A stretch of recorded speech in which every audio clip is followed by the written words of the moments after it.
July 2nd, 1994. USAir Flight 1016, a McDonnell Douglas DC-9 with 57 people on board, is seconds away from landing at Charlotte, North Carolina after a quick flight from Columbia, South Carolina. The weather is deteriorating as thunderstorms are popping up in the area around the airport. Just before landing, the crew decides to initiate a go-around procedure because the weather conditions have worsened more quickly than expected. The crew pushes the throttles forward and begins trying to climb out and to the right. The captain tells the first officer to nose the plane down because they are climbing too rapidly. Seconds later, the plane impacts the ground, still on airport property, killing 37 people. Did weather cause this plane to crash? Could this incident have been avoided? Find out on this episode of Black Box Down. Hello everyone, welcome to Black Box Down. It's Gus and Chris. Hello, Chris. Hello, Gus. And people listening. And and you, our fair listener. Hello and welcome. Hopefully you're fair. Yeah. If they're listening to this podcast, they are. Yeah. We have the most fair, distinguished audience in all the land, in all the podcast kingdom, and as far as Spotify can see, or Apple Podcasts, or whatever. Most of our listeners are on Spotify. A little bit of a peek behind the curtain. Oh. Yeah, Spotify really grew up out of nowhere, you know. Anyway, we can talk about that some other time. I love looking at the demographics where people download the podcast from. But that has nothing to do with USAir 1016. Speaking of which, as always, want to remind everyone to give us a follow on social media at Black Box Down Pod, Facebook, Instagram, Twitter. We post supplemental information on there. And you can go check it out and see things. If you want to see some pictures to go along with the podcast, you can see the things that we're talking about. I usually make notes of stuff to post on there. Yeah, good pictures. Yeah, well, I mean, sometimes they're kind of sad, but good pictures of bad things. Yeah, there you go. You got it. So USAir Flight 1016, like I said, it was a passenger flight from Columbia, South Carolina to Charlotte, North Carolina, back July 2nd, 1994. It's supposed to be a really quick flight. Not far at all. And this flight was crewed by Captain Michael Russell Greenlee, who was 38 years old, who had 8,065 hours of flight time. And First Officer James Philip Hayes, who was 41 years old, who had 12,980 hours of flight time.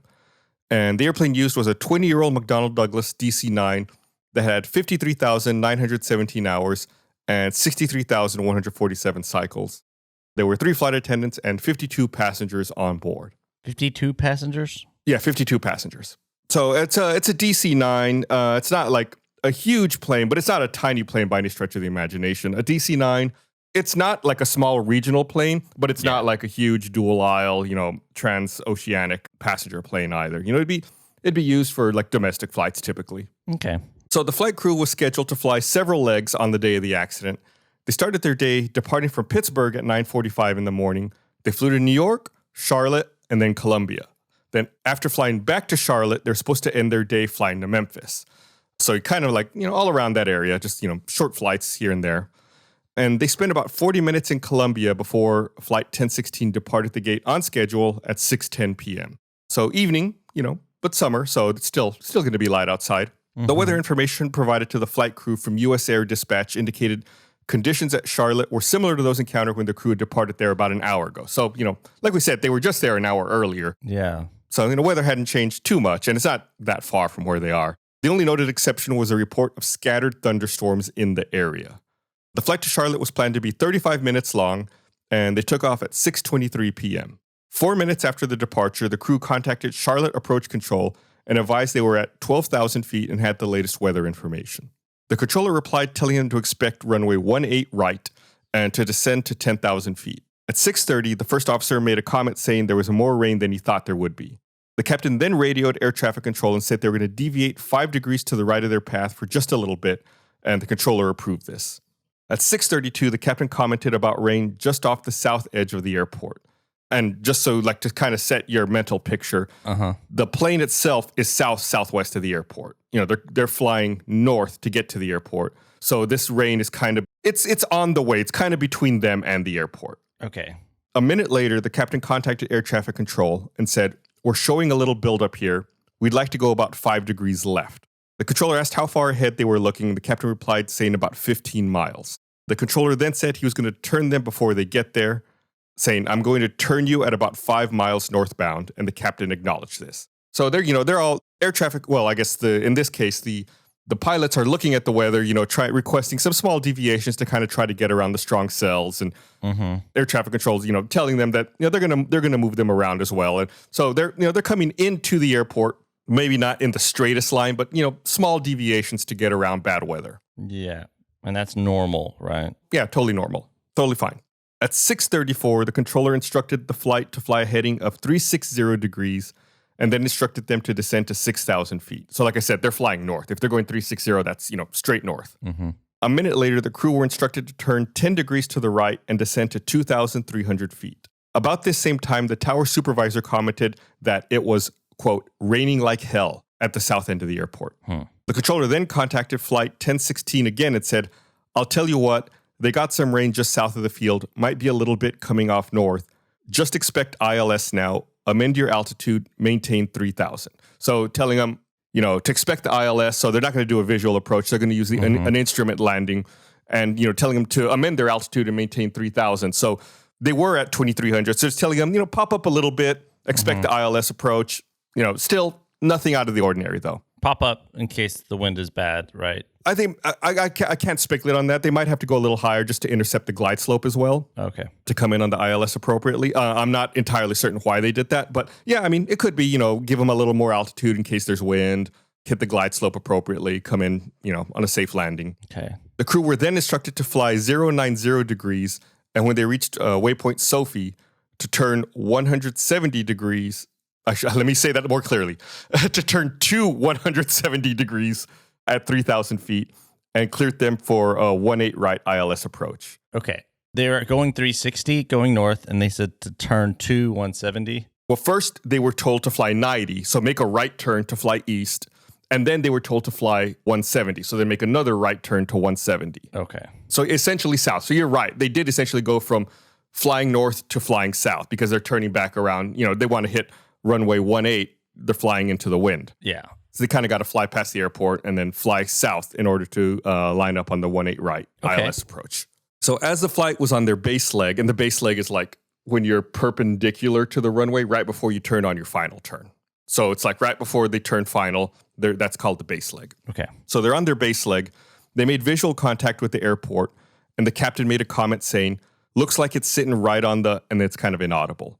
And he's talking about the rain, most likely. Oh, okay. Like sitting right on the runway, maybe possibly? Right on the runway. Yeah, that could be what he was saying, but the report states that it was inaudible. But he's most likely saying that the rain's sitting right on the runway, maybe right on the airport. Who knows? During this period of time, there was another USAir flight on the ground that was about to depart, and this flight said to a controller, looks like we've got a storm right on top of the field here, with the controller responding affirmative. This other flight that's on the ground delayed their departure. The crew of 1016 made a plan to bail to the right if they had to. So they're kind of talking about if they have a missed approach. If they're going to do a go around, they're going to climb and then they said bail to the right. Makes it sound really dramatic, but turn to the right. Yeah. Not like jumping off the plane. No, it's like if this landing goes bad, we're both going out of your side. No, just turn to the right. Just a little bit of drama there. At 6:39, the flight was cleared to land following another plane that was on short final. They were also told that the previous arrival happened about 4 minutes earlier and reported a smooth ride all the way down. However, the captain responded with, appreciate the pirate from that guy in front of us. He mistook that pilot report from the plane on short final, not the one that had landed 4 minutes before. PIREP is short for pilot report. It's like when pilots tell other pilots, what the conditions are. So he the captain, or the pilot, I should say, of 1016 misunderstood what was going on here. A plane that had landed 4 minutes earlier said it was smooth, and 1016 thought that it was the plane right in front of him that said that. Oh. So 4 minutes can, you think like, oh, how much can change in 4 minutes? Well, a lot, especially when there's a thunderstorm or there's a storm going on right at that moment. The weather can deteriorate rather quickly. And, the captain for 1016 thought it was a plane in front of him saying things were smooth. Instead, it was one that had landed a couple minutes earlier. And how did he confuse them? I don't know. Maybe he's just, wasn't, again, speculation. Maybe he wasn't entirely paying attention to who made the report. He's about to land. There's a lot going on. Maybe he thought it was one plane and it turned out it was the other one. It happens because it's not like it's a written down official report. It's more like, pilot comes on the radio and says something. Okay. At 6:40, the first officer made a comment saying the edge of the rain is laying on their side of the airport. At this time, another tower controller, the east controller, advised to a Boeing 737 sitting on runway 18 left that the aircraft that departed ahead of them reported a smooth ride. And then that Boeing 737 was cleared for takeoff as well. The crew of 1016 were then advised by the West controller that the wind was showing 100 at 19 knots, but it quickly amended it to 21 knots. So at 100, that's almost a direct crosswind because they're landing on runway 18, which is 180 degrees, and the wind is coming from 100, which is almost perpendicular to the runway. It's 80 degrees offset. Okay. So that's like 21 knots of wind pushing them perpendicular off the runway. So that's significant crosswind to take into account for. Mm-hmm. A minute later, the West controller then advised the crew of a wind shear alert of 190 at 13 knots. And if you hear that, like 190, that's 90 degrees offset. Now, instead of coming from the left, that's, a 13 knot wind coming from the right now. So initially they're told there's a 19 to 21 knot wind from their left, and then they're advised wind shear. Now you're getting a 13 knot wind from your right. So a wind shear is just when the wind changes direction very quickly. Okay. Which can be dangerous because typically when you're landing and taking off, you want to take off and land into the wind, like directly into the wind. And when you're coming in to land, you're really low to the ground and you're going slow. So a quick change in the wind can really mess you up. Yeah, because it's all micro adjustments at that point, right? Yes. And when you're coming in like this with a crosswind, typically you turn your ailerons into the wind and then you keep your course with the rudder. So it's like when the wind shear changes like that, you have to very quickly go from one direction to another. At the same time, so remember I said that there was the West controller who advised him about the wind shear. And sometimes at airports, they can have different controllers for different directions of flights. That makes sense. Yeah, just, want to divvy up the work. So like I said, the West controller advised him of the wind shear. And at the same time this is going on, the East controller radioed out on a different frequency, attention all aircraft, wind shear alert, the surface wind 100 at 20 knots, northeast boundary wind 190 at 16 knots. So it's kind of letting people know there's a wind shear, and when you're coming in, the wind is approaching from different directions at different speeds. But like I said, this is on a different frequency because this is a different controller who's saying this. But it should be the same information regardless of what direction you're approaching, right? Because they use the 190, which is like that means it's coming from. That's a universal regardless, like a northeast southwest thing, right? Correct. And that, when you said that, I realized I misspoke on something just a second ago. So I want to make a quick correction. Now that I'm looking at all the numbers in front of me, I said that when the wind is coming from 100, it's directly from their left. They're landing on runway 18. So when the wind shifts to 190, that's not coming from their right. That's what I said. It's actually coming from almost straight on. Okay. Because they're landing 180 and the wind was shifting to 190. That's just 10 degrees offset. So it's pretty much straight. And that's good. Yeah, that's good. That's what you want. Mm-hmm. Yeah. I am curious. This isn't off topic, but I had never thought about how the different radio towers divvy up the landings, but the fact they do it by direction is cool versus like I always just assumed it was like a radius around the tower. I don't know. Yeah, if you look at the charts, normally, if you look like a sectional chart for around an airport, it'll show you the different frequencies in different directions around an airport, if they do that. Some small airports might not do that, but like here in Austin, for example, where we are, it's divided up depending on what direction you're approaching from. That's cool. Are you ever like talking with one person and then like, oh, I'm switching where I'm landing, I got to talk to another person? Well, no, it's the direction you're approaching from. Oh. Okay, not the direction inherently you're landing from, but which... Yeah, so it's like if you're approaching Austin from the east, you contact one frequency. If you approach from the west, it's a different one. Yeah. That's cool. They may hand you off, if you come in from one direction, they'll talk to you. They may talk to you for a bit and say, you know what, contact approach on, and they'll just give you a different frequency, and you just swap over. Okay. Anyway, I didn't mean to derail, no, but... That's a good question. Yeah, it's probably something a lot of people don't think about. Okay, yeah. Anyway, getting back to this incident at hand. So, like I said, at 6:40 they made a comment about the rain laying on their side of the airport, and then 2 minutes later, at 6:42, the first officer commented, "There's 10 knots right there." The captain said, "Okay, you're plus 20. Take it around. Go to the right." Over the next 20 seconds, the following was recorded by the cockpit voice recorder. The captain contacts air traffic control and says, USAir 1016 on the go, which means they're going to initiate a go around. They're going to circle and try it again. Then the captain says to the first officer, max power. First officer says, yeah, max power. Air traffic control replies and says, USAir 1016, understand you're on the go, sir. fly runway heading, climb and maintain 3,000. So telling him, stay on that 180 heading and then climb up to 3,000 feet. The first officer says, flaps to 15. Mm-hmm. The captain says, down, push it down. And then the captain replies to air traffic control, up to 3, we're taking a right turn. Air traffic control says, USAir 1016, understand you're turning right. And at this point, the ground proximity warning system terrain alert goes off, followed by an unidentified voice saying power. Then the stick shaker begins and ends, followed by the sound of the ground impact. What happened? Let me read this next part, and then I'm going to go back. I want to highlight something that was said in there. The airplane hit the ground within the airport grounds, but crashed through the airport fence and impacted several trees.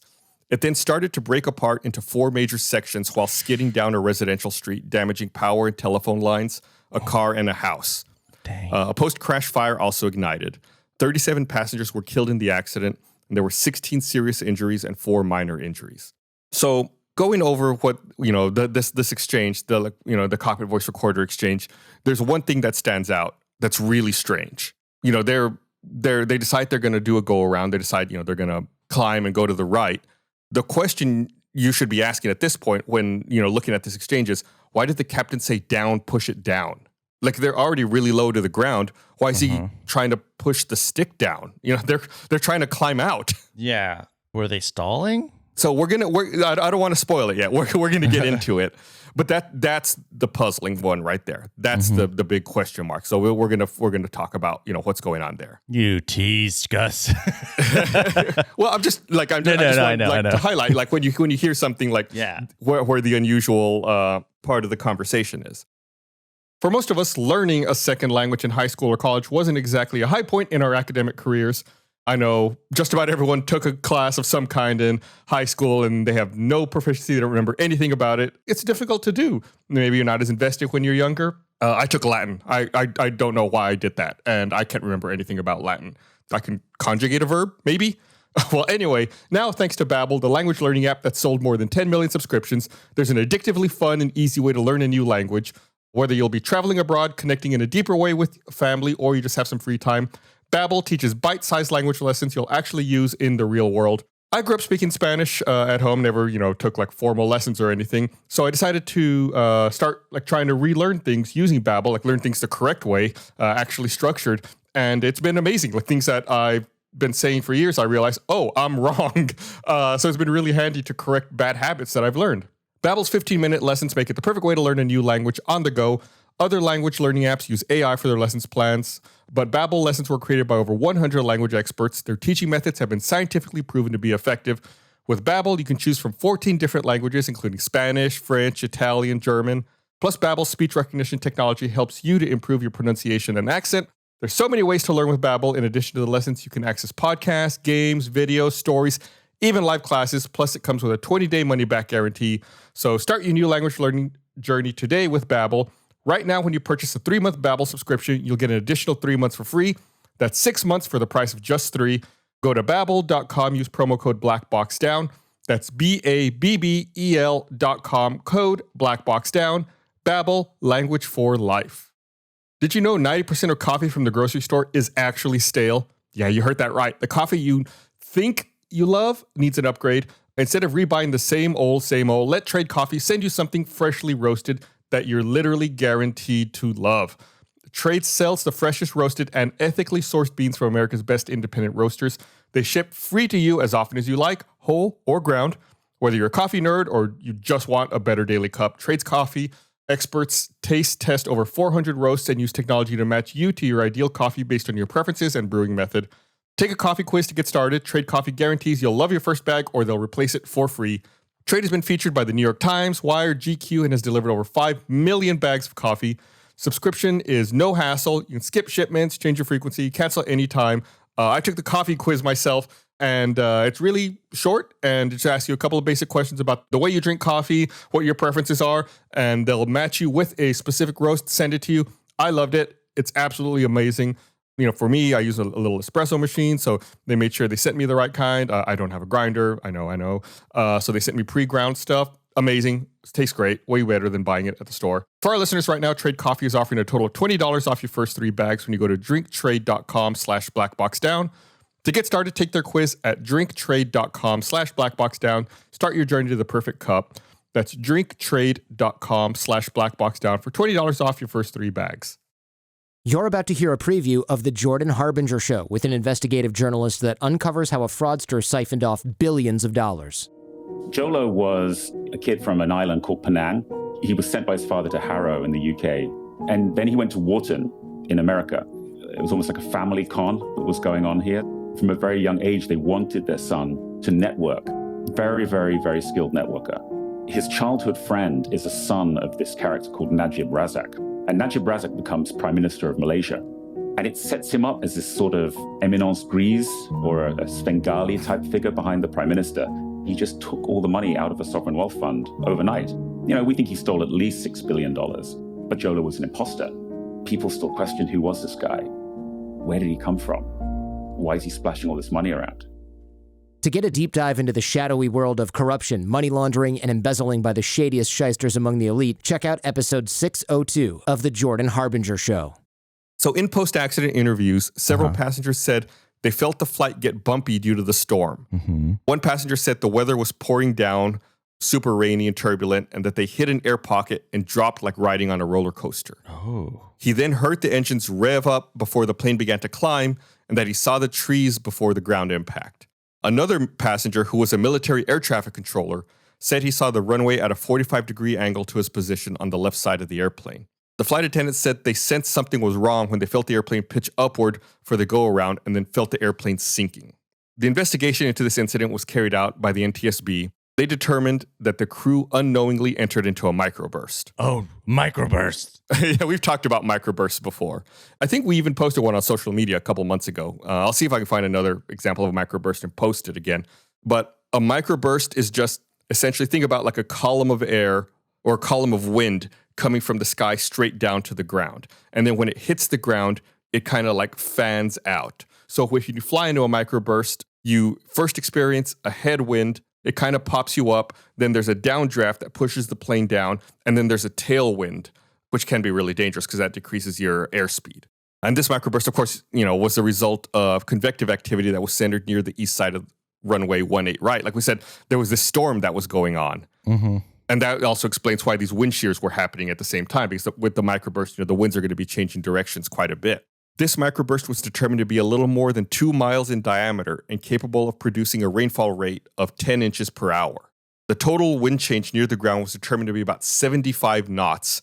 At about 300 feet, the winds were 86 knots. And it's pushing down. Well, yeah, initially it pushes down, but then once it hits the ground, the wind kind of like curls out. And that's why you'll get like a headwind and a tailwind. So it kind of goes in all directions. How can I put it? Imagine like if you have like a glass of water or something, right? And you pour it you pour it down onto your table or the counter. It hits it and then it splashes off to the sides. Yeah. That's the same thing that's happening with the wind. It comes straight down and then curls out to the sides. It's a good analogy. Yeah. Well, when, you think about it, I think we've said this before, air is a lot like a liquid. Just think about it in terms of that. It'll really help you out. Mm-hmm. The strongest downward vertical winds below 300 feet were calculated to be 10 to 20 feet per second. And the airplane encountered a wind shear 7 to 8 seconds after the missed approach was initiated. Computations indicate that during the final descent, the wind along the flight path changed significantly. The computations revealed that the wind shifted from a headwind of about 35 knots, which is what you want, to a tailwind of about 26 knots in 15 seconds. So that's a huge change. Let's say you're coming into land, okay? Yeah. And I'm going to use, let's say your landing speed is 100 knots, which is too low for them. That's not what they were doing, but I'm just going to use 100 because it makes the math easy. Okay. So if you're landing and it says your airspeed is 100 knots and you have a headwind of 35 knots, when that changes to a tailwind of 26 knots, you end up losing 61 knots of airspeed. Which is a lot if you're only going 100. Right. But you would be going, what, like 170? 60? On a DC-9, I don't know. There's probably lower. If I had to guess on a DC-9, it's probably like 140 knots. Okay. But still, that's a lot. Yeah, it's quite a bit.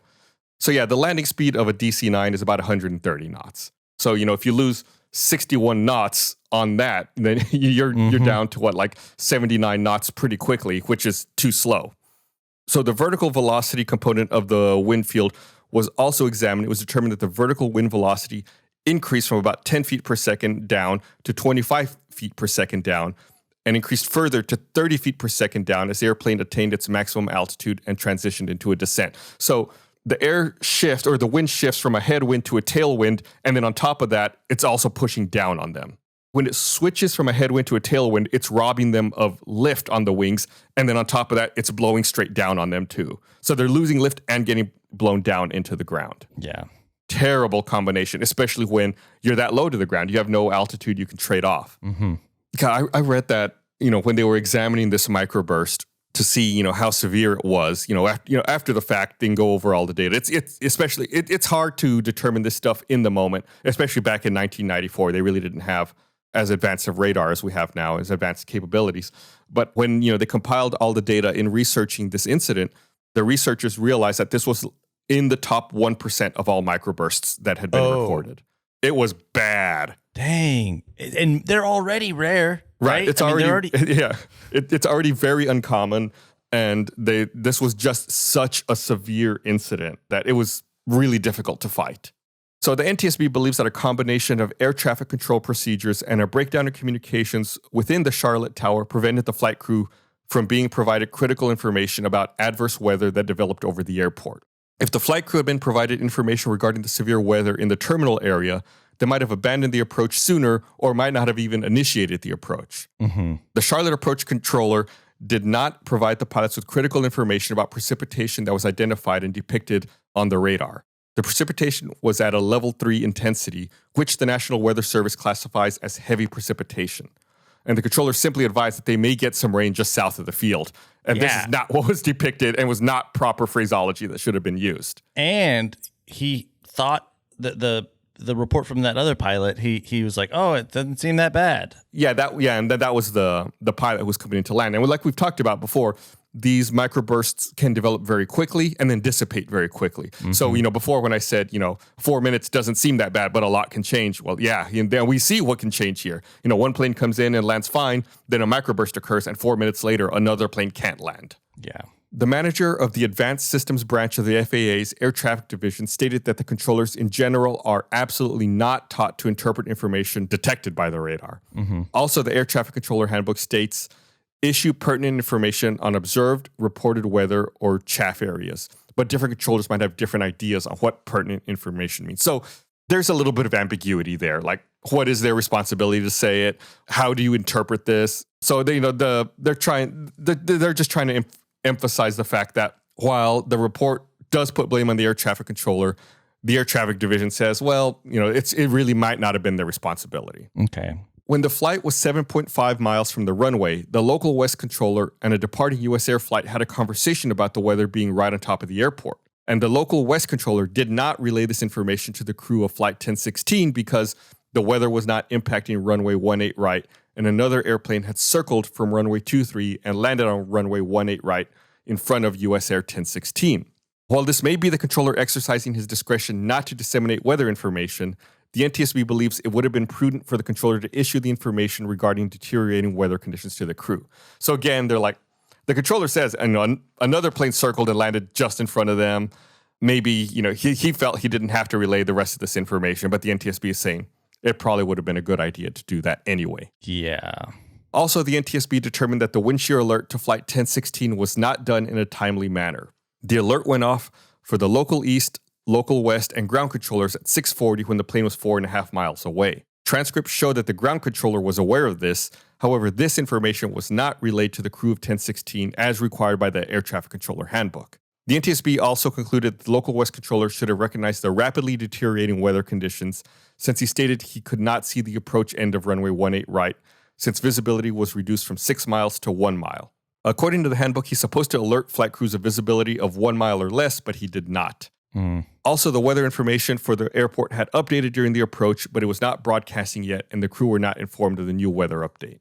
So maybe he should also have told them, hey, there's new weather, and just given them a quick update about it. Also, I'm sure, since the visibility went from 6 miles to 1 mile, and he's supposed to alert at 1 mile, I'm sure he could have said, well, it wasn't below the minimum yet. So there's like a lot of things were just on the line or just ambiguous enough to not get shared. But in hindsight, yes, absolutely, all of this stuff should be shared. And, just for overall safety's sake, probably should be shared anyway. Even if there was no incident here, this is still stuff that should be shared. It doesn't hurt to give more information. Right. Well, you don't want to overload the crew, but this is information they could use. This is like important information. Right. Not overload. Hey, by the way, you know.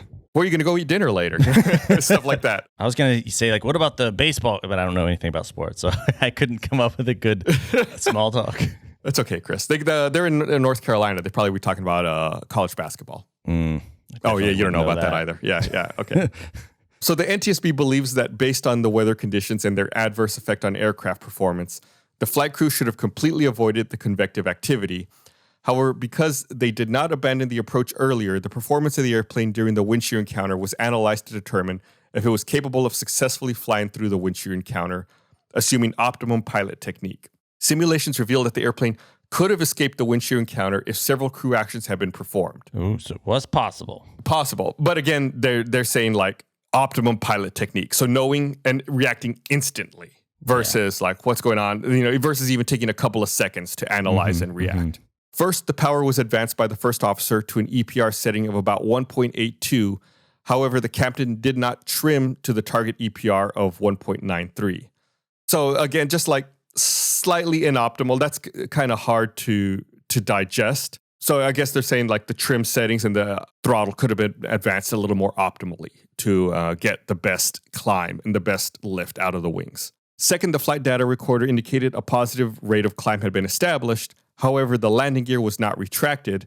And lastly, the pitch attitude of the airplane was not maintained at or near the target of 15 degrees nose up.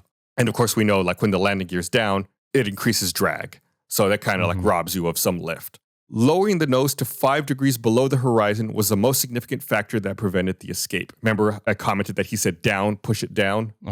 It says what I just read was that the target should have been 15 degrees nose up. However, they were pushing down. The evidence indicates that the pitch trim had not been changed subsequent to the missed approach. Therefore, the first officer would have had to continue to increase back pressure on the control column as the airplane slowed to maintain a constant pitch attitude. Therefore, control column forces might also have affected subsequent events during the missed approach maneuver. Specifically, when the captain directed the first officer to push it down, the first officer did not have to push forward in the control column. Instead, he just had to relieve some back pressure. Oh. Right, so it's like he's pulling back. It's like he just had to pull back less.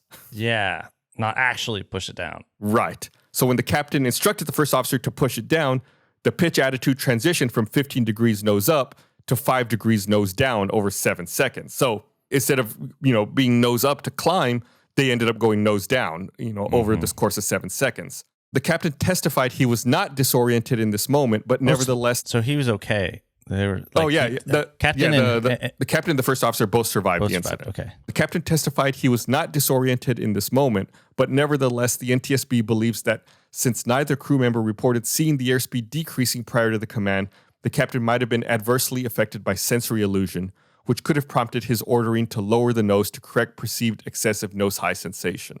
The NTSB believes the first officer should have used good CRM in this moment to challenge the inappropriate command. So I want to go over something that I just read right there. They're talking about the sensory illusion. The captain said he was not disoriented, but the NTSB thinks he might have been affected by this sensory illusion, which is why he said nose down.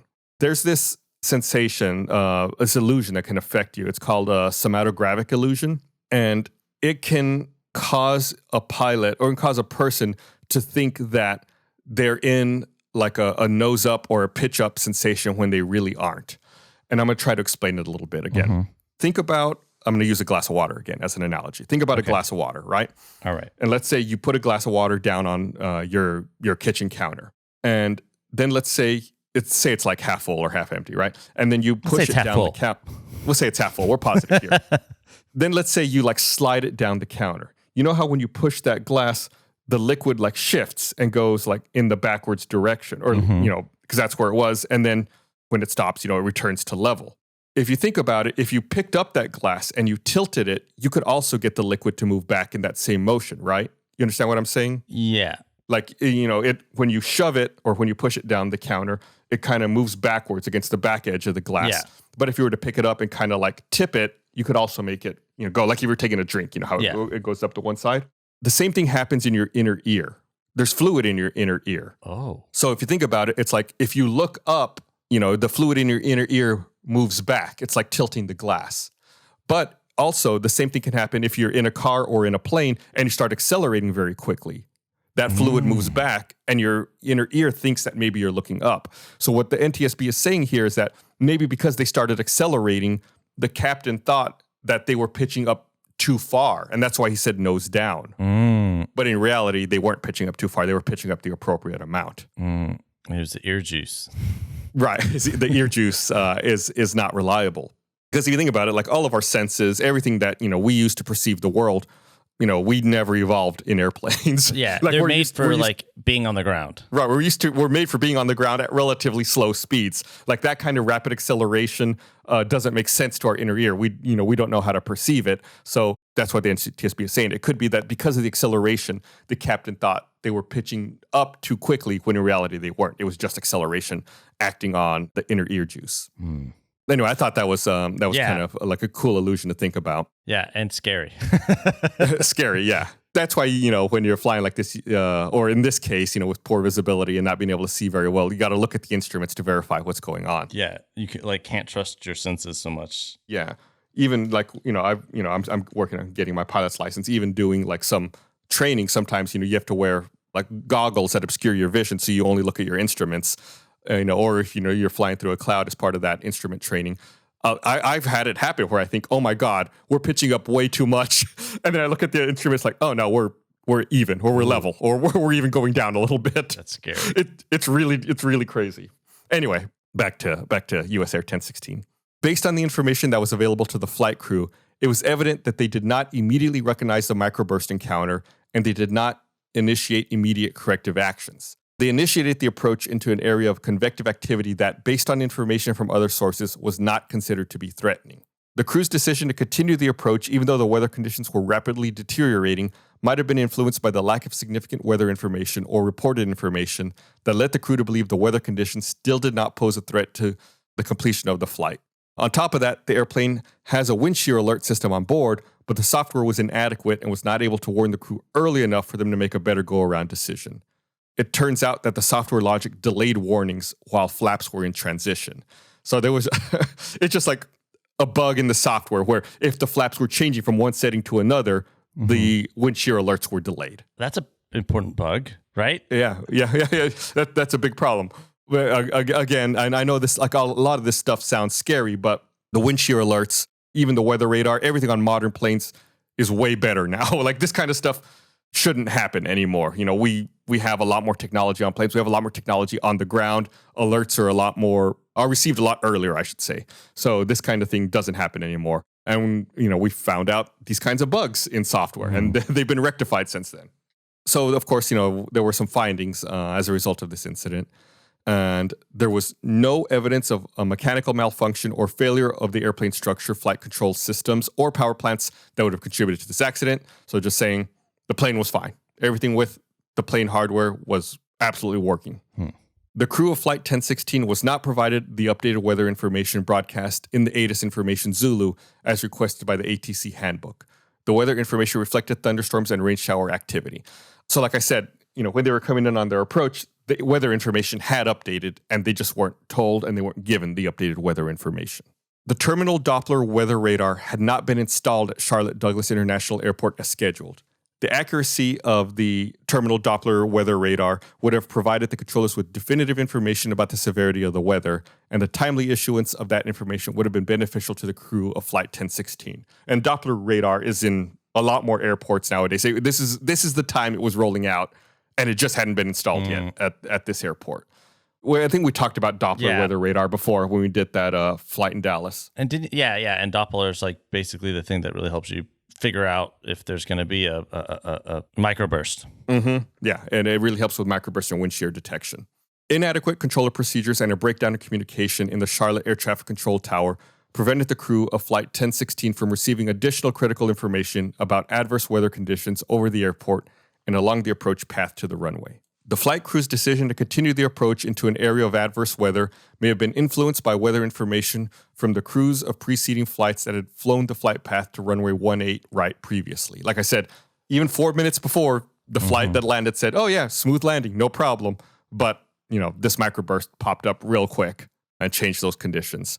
The thunderstorm over the airport produced a microburst that Flight 1016 penetrated while on its approach to runway 18 right. The horizontal wind shear calculated for the microburst was as much as 86 knots. However, Flight 1016 encountered a wind shear computed to be 61 knots over a period of 15 seconds.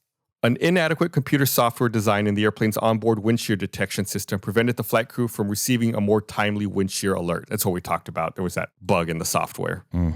Unaware that they had penetrated the first part of the microburst, the captain commanded the first officer to execute a standard missed approach instead of a wind shear escape procedure. Oh, yeah. And escape is a strong word. Well, also, knowing that they were in a wind shear would have helped them know to be more aggressive with it in order to get out. Like that Dallas one that we talked about, he knew they were going into a wind shear. Yeah, they knew that it was coming up. You're going to have to pull up, Yeah, if I remember right, the captain even told the first officer exactly what was going to happen. Exactly, yeah. And then, they knew going into it. This time, they were unaware until it was too late. Which says a lot. Like in the Dallas one, they knew what they were getting into, and they still, had an accident. They still had the incident. They didn't even know. Right. And this microburst was way worse on paper. The first officer initially rotated the airplane to the proper 15 degrees nose-up attitude during the missed approach. However, the thrust was set below the standard go-around EPR limit of 1.93, and the pitch attitude was reduced to 5 degrees nose down before the flight crew recognized the dangerous situation. So they didn't give it as much power as they could have, and then they ended up nosing down, which is what led to this incident.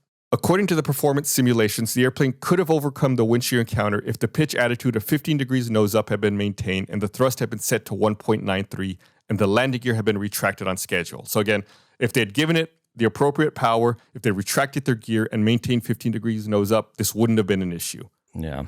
The NTSB determines that the probable cause of the accident were 1, the flight crew's decision to continue an approach into severe convective activity that was conducive to a microburst. 2, the flight crew's failure to recognize the wind shear situation in a timely manner. 3, the flight crew's failure to establish and maintain the proper airplane attitude and thrust setting necessary to escape the wind shear. And 4, the lack of real-time adverse weather and wind shear hazard information dissemination from air traffic control, all of which led to an encounter with and failure to escape from a microburst-induced wind shear that was produced by a rapidly developing thunderstorm located at the approach end of runway 18 right. So, on top of all of these things, the microburst was right at the worst possible place too. It was right at the approach end of this runway. I mean, it's just it's bad luck on top of some bad decisions that were made. It just all compounded to cause this incident. Contributing to the accident were 1, the lack of air traffic control procedures that would have required the controllers to display and issue radar weather information to the pilots of Flight 1016. 2, the Charlotte Tower supervisor's failure to properly advise and ensure that all controllers were aware of and reporting the reduction in visibility and runway visible range value information and the low-level wind shear alerts that had occurred in multiple quadrants. 3, the inadequate remedial actions by USAir to ensure adherence to standard operating procedures. And 4, the inadequate software logic in the airplane's wind shear warning system that did not provide an alert upon entry into wind shear. It's a lot. It's a lot, yeah. It's the probable it's 4 probable causes and 4 contributing causes. There's a lot that goes on. And that, again, it's easy to look at this and say, oh, this was an accident caused by a wind shear or by a microburst. And then you're like, well, they should have been able to escape it. It's like, let's break it down. It's actually all these other little things that add up that lead to this. This was avoidable. They either by calling a missed approach earlier or by doing the appropriate escape procedure. It's just this breakdown in communication that led to this being an incident. So, of course, there's some recommendations as a result of this. Ensure that broadcasts are promptly updated whenever conditions conducive to thunderstorms are observed. These conditions would include, but are not limited to, wind shear, lightning, and rain. Additionally, require that controllers issue these items until the information is broadcast on the ATIS and the pilots have acknowledged receipt of the information. So just saying, if the weather information is updated and it hasn't made it out to the pilots yet via ATIS, the controllers have to tell them that there's updated information, tell them, or, once it's on the ATIS, tell them to get it from the ATIS. Yeah. And we've talked about ATIS before. It's just like the automated broadcast of weather and airport information. Require the tower supervisor to notify tower and radar approach control facility personnel of the deterioration of prevailing visibility to less than 3 miles. Additionally, require that controllers issue these items until the information is broadcast on the ATIS and the pilots have acknowledged the receipt of the information. So I think what we said earlier was initially they were responsible to tell pilots when the visibility went below 1 mile. They changed it here. The recommendation is to tell them when it's less than 3 miles. Okay. And make sure that they give the pilots the information again until it's being broadcast on the ATIS and the pilots have that information.